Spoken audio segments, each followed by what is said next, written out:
Okay, welcome to Startup Zone Talk, a new episode today. And today I'm very happy to be here in iProperty Malaysia office in Mid Valley. With me is Prem. Hey Prem, how are you today? Hi, I'm good, thank you. Okay, great. Thank you very much for being with us today.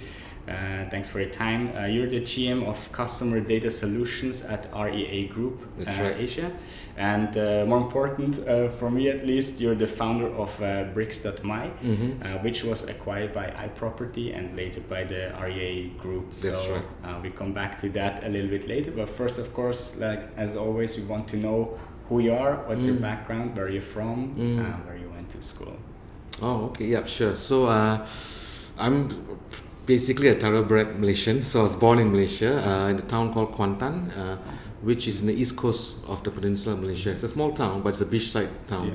Yeah, so I probably grew up as a beach bum in there. So kind of like came to KL for studies with college and all that. And then generally I was in computer line, so I was a programmer, started off as a software developer. And you can imagine that was early 90s, so it was things like COBOL and AS400, which probably not many people understand that now, but yeah.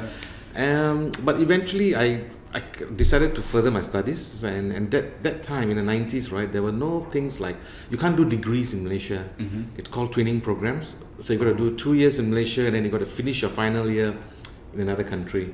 Yeah. So what I did was I finished my 2 years, but I started working because my dad couldn't afford to send me to overseas. But after 4 years of studies, I decided that I needed to finish my degree course, and this was in UK. So obviously my mom was happy, my dad was not, because he had to find the money, right? So eventually, there's one thing we love, which is orchards, fruit orchards. Yeah, so my dad had a durian orchard at that time, I mean, a small 2-acre orchard. He had to sell it off. So to send me, and that was in a year which I think everyone remembers very well, 97, 98. So that was the financial crisis which hit. So I remember when I went to UK, it was £1 was like 4 ringgit in September. In December, it was 8.4. Oh, wow, okay. So my dad's whatever he had shrunk by half. So he called me up and said, I can't send you the money. So I think that was one of those moments when I realized that you're in a foreign country and you got no money, and it's just like the third month of your studies. You got 9 more months to study, right? And I bought a one-way ticket, so because we could only afford one way that time, I think that's when the independence kicked in, looking for a job, and then you got to study at the same time, so weekends. So people ask me, how was your UK trip? I said, I don't remember. My UK holiday, all I did was work and study.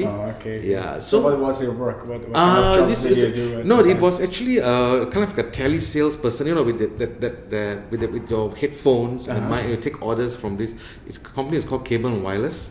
So you got guys, salesmen on the ground who kind of meet people and then sign the deal for cable. Then they call me up straight away and put in the order online. Those days there was no iPads or touch pads, so you just punch it in, right? So they call in and I'm in the front of the screen and punching in, all that. So that was, I think, the part about being independent and responsible kind of kicked in at the age of 20 plus, So when I came back, the reason why I went to UK was because I wanted to focus more on the business aspects of IT.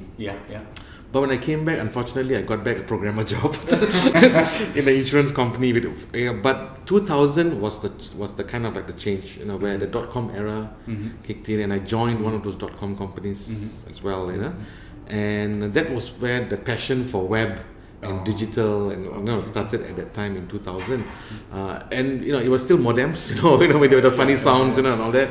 But it came with the .com burst. It came with this, so we went through that process of the bubble, the burst, the retrenchment, the jobless situation, then trying to go on my own. I went back to Kuantan, started up a digital agency, a web agency, tried to build websites for SME companies and all that.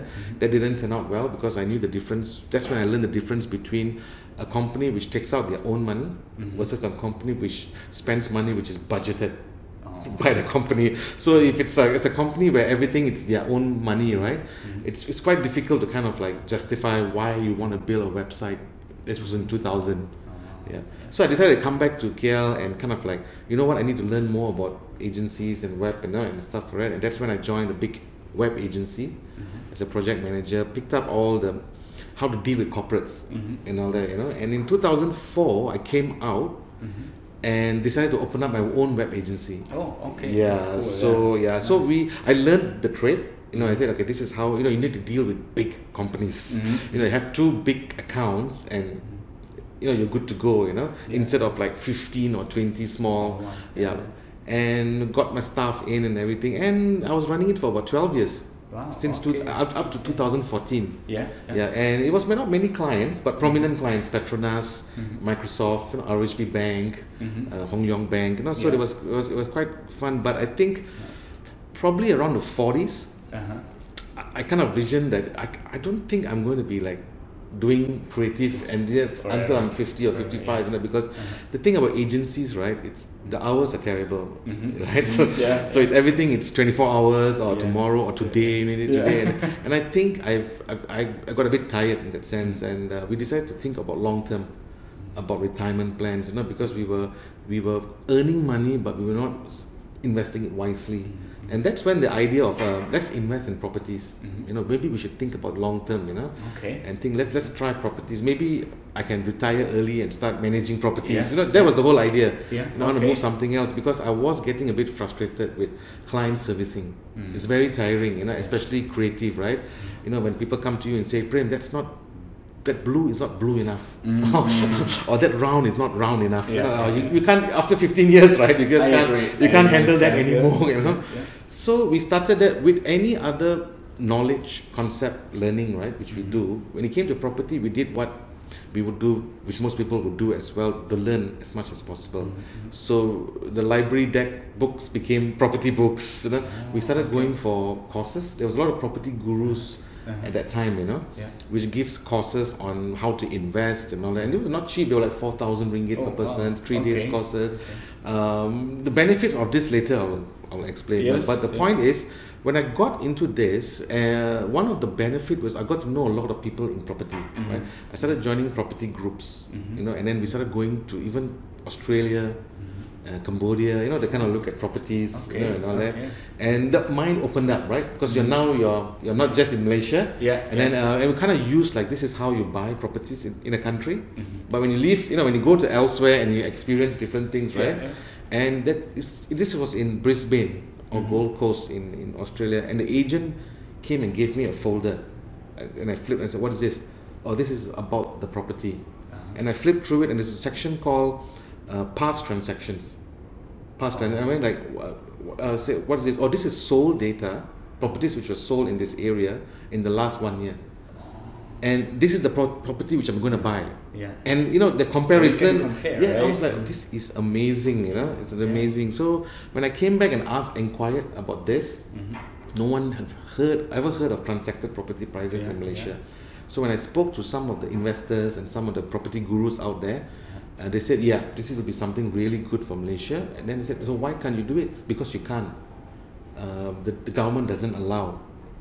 They have the data. After investigations, I found out that we have the data, but they don't allow the public. They don't share it? They don't share it. No, it was like specifically for valuers and real estate agents only. It was on their website, so when I checked it out and all that, it's true, And at the same time, I was looking, I was talking to my wife and I was talking to a few people. My mentor, I had a coach at the time, and he says like, if you want to do something big, this, you should think about it, because I built a website for people. I in fact revamped Star Property website, and Masing, the prominent developer, was my client.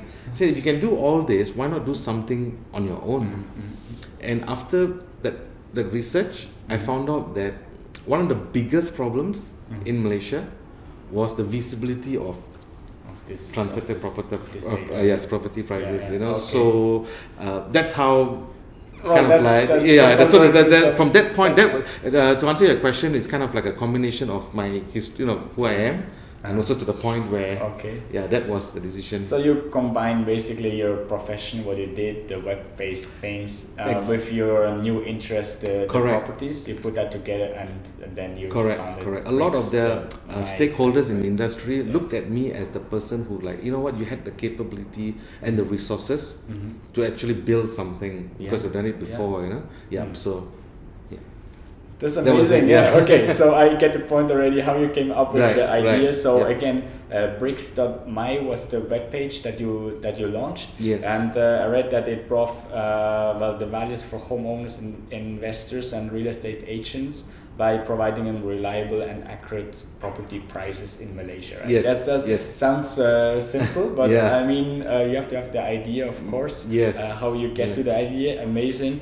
And so how did you build the company around that? So you said already the challenges, the government at that time did not allow to share that data. So how did you in the end manage to acquire that data or get the data and be allowed to put that on your webpage? I mean, till today, a lot of people still ask me that question. You know, like, you must know somebody in the government, you know, or something like that, you know, or you must have something under the table or something like that. This was what part was interesting, you know, because you know, looking at all those big companies out there, I was like a nobody, you know, a nobody. So what I did was I did something which I think till today would have been probably that one decision which changed everything, you know, because the website of the government, which is the valuation department, the call I made to the valuation, everyone said the same thing.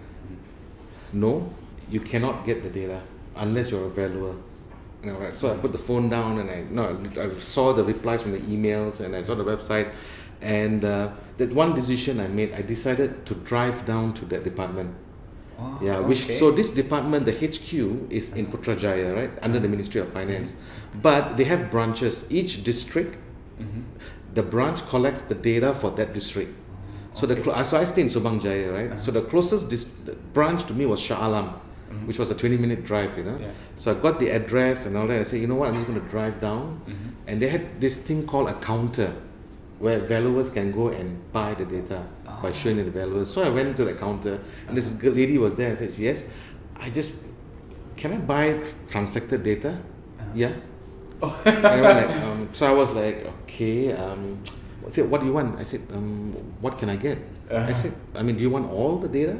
Or what, how can I buy it? Well, you can buy it by the district, or you can buy it by building type, or by an area. So I went like, Subang Jaya? She said, yeah. All properties? Really? Sure. Yeah, all properties, you know. They said, give me a minute. She came back with a CD and an invoice for 300 ringgit. There was a 3 months data or something like that, you know. 300 ringgit. 300 ringgit, something like that, I remember. And I went, okay. So I gave her the cash, and then she gave me a receipt, and I had the CD. And I got into the car, and I was driving back, you know. I was like waiting to get into my room, my study at home, you know, to put that CD in, you know. And when we put the CD in, there was part joy and part shock, you know, in the sense of the joy that I could see. It was in text format, text file. But the horror was the quality of it. You know, the text file, you can even see columns and all that, right? But there were so many gaps and missing data and stuff, right? But so it took me about 3 months plus to kind of like validate that data. And eventually it made sense. It made sense. So I spoke to my team. So I had an agency, right? So that time I had about 10 guys and all that, but I picked 2 guys, one software programmer and my operation guy as partners in this venture, you know. Said, do you want to do this? And they were like thrilled. They said, yes, they want to do this, you know. So another decision point which made us successful till today was this point where it was not about building the website, it's about building a system that's able to clean the data. So because at that point of time we realized, you know, if we do this, someone could replicate this and easily kill us. You know, we were like the small startup, right? Big corporates out there. Even iProperty, we were worried about iProperty might just replicate the whole thing because they were the number one at the time and all that. So we had to find a niche. And we decided to put that niche into accuracy, to build a system that's able to automatically, because we calculated there were 39 branches of this valuation whole of Malaysia, which means 39 districts. 39 districts. No. So we said, how are we going to get those CDs? It took me 3 months to get one area. There's 1,000 over areas in Malaysia, you know. So that's when the strategy was to build some form of pattern recognition system or static that's able to identify issues and fix it. Okay. Yeah. So the value you want to provide is not only the data, because that was available, but have clean data. Correct. Data because available for everyone. Correct. It was not. I mean, as long as you have a website which is efficient and it's clear and simple, which anyone can build, right? Yeah. But the essence of it was the accuracy of the data, which till today a lot of people, even banks, use because of that one reason only. That's no other reason, the accuracy of it. So when we built it, it took us about 8 months to build the backend system, testing it out and all that. We bought more districts, to try and test it out. And you went out to all the districts? Yeah, so I drove. Drove to the offices and buy. Correct. This was only in KL and Selangor. Yeah. I did for a launch. We just did KL and Selangor. So in total, there were like 6 branches among these 2 states. So I went. Some of them became friends. Some of these branch guys, because they recognized us. But I used the example of this branch with other branches and showed them. Look, I bought from this branch. They said, okay. So what I found out was it was not true that it was only for valuers. Actually, anyone, in fact, any homeowner could actually go and buy the data. It's not a problem at all, it's not an issue. But I don't know why. I mean, if they stated on the website, and everyone assumed that was true. Oh. It was only because when I went and maybe they didn't asked, too many people come in. Maybe. Right? So I just asked that question, and from that point, can you imagine, right? Everything changed, Yeah. So that's one of the 2 decisions which kind of like got us to what we can do this, But when we launched in March, within 2 weeks, we got a call from the government to shut down the website. Oh, yes. Okay. Yeah, so there's a fine print which I did not. I mean, I did see it, but chose to ignore it. So have you heard of this term? Do it first and then apologize later. So I kind of I implemented that rule. Let's just launch it first. So remember about those property gurus, which I was going for courses for in 2013, 14, and all that, right? Yes. Yeah. The benefit of these guys was they had a huge following. Their networks of Facebook followers were in tens of thousands, 10,000, 15,000, and they were all my supporters. So when we launched it, they just posted the link onto their social networks. So it boomed. It just spread immediately in Lawyat, that big forum website in Malaysia. Everyone was talking about it. Some people were complaining about it and all that. And I was really excited. This is really picking up, But within 2 weeks, we got the call, or we'll shut it down, or we'll take you to court. Wow. Okay. I said, why? I mean, I bought the data. I bought it. I didn't scrape it. I didn't steal it. I said, yes, you're allowed to buy it, but you're not allowed to distribute it. Oh, wow. Okay. I said, oh, man. So I told them, you know what? I'll shut it down, but I sent 2 letters for request for a presentation. On can you please allow me one meeting, on why I did this, To my surprise, they responded and said, this date, this time, in Putrajaya Ministry of Finance. Oh man, can you imagine? What changed? And then my wife was like, oh my god, and I was walking up and down the house, and all that. And because that week was horrible for me, and because the dream, was shattered and all that. My wife gave me 2 days to mourn over it. She's a businesswoman, by the way. So you can fail, but she just doesn't like you to sit. So we kind of keep each other kind of in the check. So I'll be on the sofa, eating chips and watching Simpsons and South Park. So just to get the mind off. So she allowed me to do that for 2 days. And say, okay, now I said, what are you gonna do about it? I said, there's nothing I can do about it. They said, think about it. That's why she forced me to think. I said, I could talk to them, but that's not going to happen. Try. So that point about, I remember when we spoke earlier, you were asking, who are the people who was in, was part of this journey. Honestly, if I didn't have my wife or someone like that, right, in my picture, I think I would have just probably gave up, Okay. But she didn't look at me as a failure. She said this was just a hurdle, and she reminded me, that in 10 years time, you're going to ask yourself, on that day, I should have written that letter, I should have tried so the question is, did you try everything, everything, I said no. Yeah. So anyway, they came back, and when I went, I prepared my deck, prepared my explanation to all, and they said all the board members are going to be there. Yeah, everybody's going to be there. So when I went there, can you imagine in the government office? I'm here with a mic, and they are like the other end, like 20 of them, and then, you can speak. And I was like, what?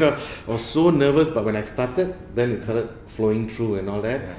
Bottom line was, 20 of them were there, board members, right? 50% agreed, 50% didn't agree. Oh, okay. Yeah. And the director general, who was the main guy, he just sat in the middle. This was going on for about 10 minutes. After everyone finished, he just then they all looked at him. He didn't say a word. Wow. And he went you know what he did? Yeah. That was your job. He told all of them. That was supposed to be your job.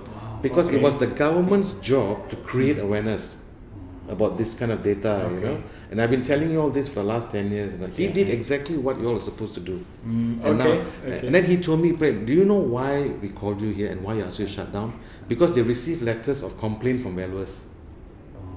That this guy is doing this, he's not a valuer, how dare he does this and all that, So they had the obligation to kind of to actually do this, So eventually the Director General felt it was the right time to create the awareness for the public, and I'm helping in that aspect itself, So they said give them 2 weeks, and in 2 weeks later they sent a letter that you got a license to actually do this. Go ahead, and you can imagine that day. You can imagine that day, And they said as long as you don't. Your wife must have been happy. Also, yes, because she was so thrilled, And all of us. This was in April. We relaunched back in May, but this was sometime in April, But I think a lot of things happened within the government situation itself. They actually did a lot of background checks on me, which I was not aware about. They did a lot of stuff, And one of those benefits was I was nobody. They actually told me that. I said, do you know why we couldn't bring you down? I said, no, because we found out that you were a nobody. It didn't look good because the forums were all there. They were already. It didn't look good to the government to bring down someone who was trying to build. And they saw my price points: 30 ringgit for a report, 350 ringgit for a whole year. I said, you're not going to make money. I mean, that's another thing, right? It's not a big business. It was something more. And then we had the freemium version where people looks could like see. you bully some small guy who doesn't even make money from it. Correct. And a lot of it was free. Remember, you can actually go into Brickz and see data. It's only if you need to know more, you pay. So that was amazing. Okay, that's a cool story, and the story goes on. You grow you grow fast. You grow so fast and so quick that the one main concern you had first about iProperty Malaysia doing that came to you and contacted you for this webpage. So how did that happen? What do you remember? I mean, it's not so long ago, but I think it must have been an exciting time. It was exciting time. So what do you remember from that time? I remember how that happened. So I launched on. When I say launch, it's a press release, right? I did a press release. I hired a PR agency. So that's the thing, the least I could do. It was a freelance PR person. I shouldn't say PR agency, sounds big. Just one lady show, PR agency, but she knew all the contacts, and I had to do a PR. Did a little small PR launch in a hotel, invited, and she wrote the invitation. 26 media people came to that one little small room. Every media, and in fact the PR person was so happy to take my story because she said, this I don't have to pitch. The hook is so strong, first in the market, and all that. And in fact, 1 week before my PR launch, Edge came out with, because what happened was when I got the policy changed, so by the way, the government had to change their policy on transacted data to allow everyone, which he told me that, Prem, this means anybody now can do it. Open, so everybody started to be fast on this, So Edge was on Edge Property was already thinking of launching this as well, So when I launched it, it came out in every press, you know, I came out on BFM, I came out on TV, right? So it was no surprise, you know, so people knew about it, right? And 2 weeks later, I remember May 28th, I got a call from iProperty, said like the group CEO would like to meet you. Said, wow. And my wife looked at me, you know, and she looked at me and said, "What? There's any possibility it could have been a partnership? You know, they want you out of business, yes, or anything, it was right? it was nothing. I had no, you know, there's nothing in my mind that was acquisition. I said no way, because I haven't proved anything yet, right? Income wise, you know, usage wise, you know, it was very new, idea, very new. Yes. So it must be some form of partnership to get a competitive edge over their competitors. You know? And I came here, I met the group CEO at the time, and it was in his room, and he asked me one question: why did you build Brickz? One question. One question. Yeah. Okay. Why did you build Brickz? So I told him, you know, about the transparency. So advocating transparency, building healthier property market, curbing speculation.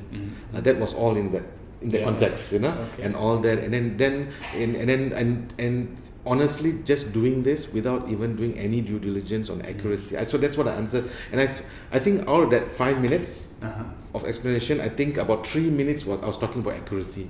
Okay. 2 minutes was about the whole national, you know, curb speculation, healthier property. The other 3 minutes was accuracy, and he said, "Okay, thank you, very well, exactly. You know, I agree." And he took a blank piece of A4 paper and he drew out a plan. Okay. iProperty, this, and this, and he looked and he said, "This is Brickz, yeah. This is my plan." He said, I couldn't understand the plan. I said, "What does that mean?" I said, "In order for this plan to work, we need Brickz to be part of us." Right? Okay. I said, "Okay, but so maybe I can do like a partnership, you know, have some data in property." When no, we are looking at actually proposing to take over, to acquire, you know. And I was, that's it. It was 5 minutes of my explanation and 1 minute of his, and he just told me to go and think about it. But he spent some time to explain about the vision, his vision, what his vision is, and this and that, all that kind of stuff. And what was clear to iProperty at that time was to find someone who loved data, but at the same time also loved property. So that mix was something that combination was something that was very difficult for them to find. So this was one of the reasons, you know. And that night itself was the negotiation via WhatsApp. Wow. Okay. Via WhatsApp, and within I think 5 WhatsApps or less than 5. In other words, 1, 2, 3, 4, 5th, the 6th one done.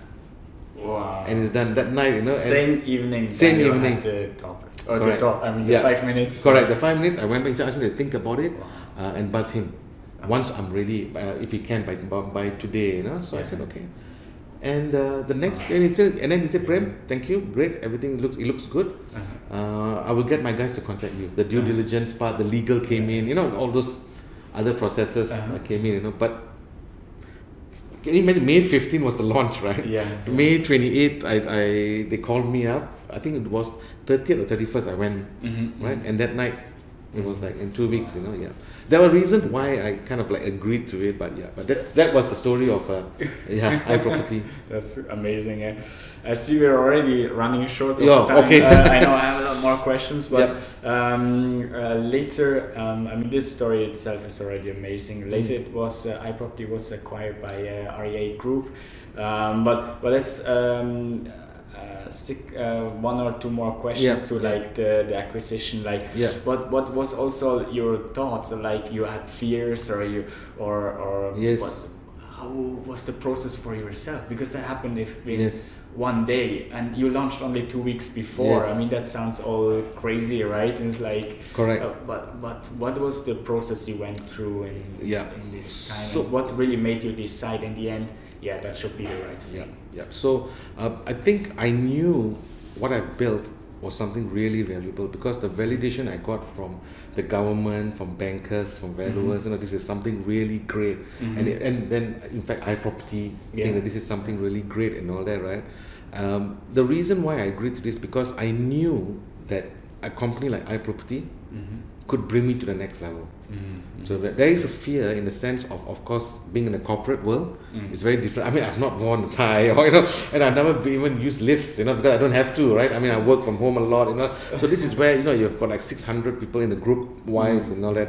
There was a fear in there that can I adapt to a corporate world with corporate laws and all that. One benefit was iProperty was not 100% corporate company, so he assured me of that.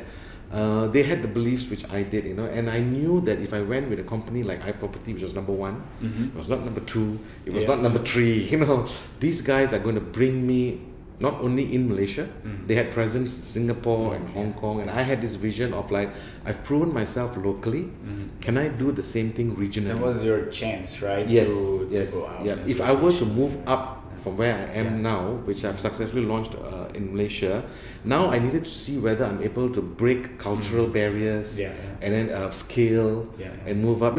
So in order to do this, I had to read a lot. So I read a lot of books like Planet Google, The Facebook Effect, where it talks a lot about acquisitions and what they actually went through, and all that. And the storyline was kind of like the same, that the main reason why you built it was still there across the whole journey.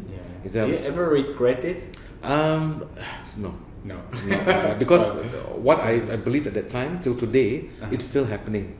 I'm reaching more agents, I'm reaching more developers, I'm reaching more consumers than being a small entity.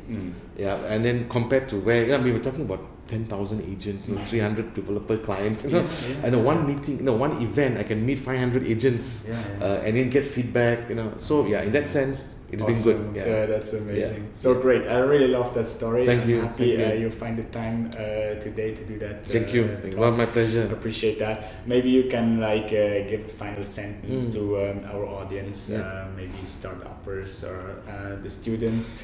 Like learning from your story, what is the one thing that you would like to address to them or give them on the way? So at that time I did not know what it was, but today repeating and replicating what I've been doing, which I did 4 years ago, today I've built a lot more products, a lot more data products in the progress, right?